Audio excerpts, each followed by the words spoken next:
Hi guys, today we will talk about how to fix Messenger wrong time on your settings. So just click here on settings, then you come to settings window here in this window, and you just go down. Then you click here on apps, and you come to apps window here in this window, and you just go down here to looking for Messenger app.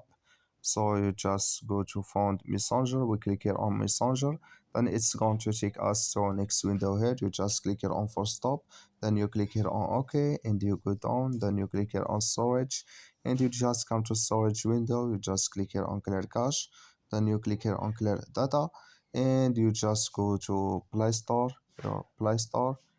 So you click on Play Store, and you go to search for Messenger app. It's going to show for you like this, and you will go to find here updates. You click on updates, and it's going to update your phone and fix your problem. Thank you for your watching.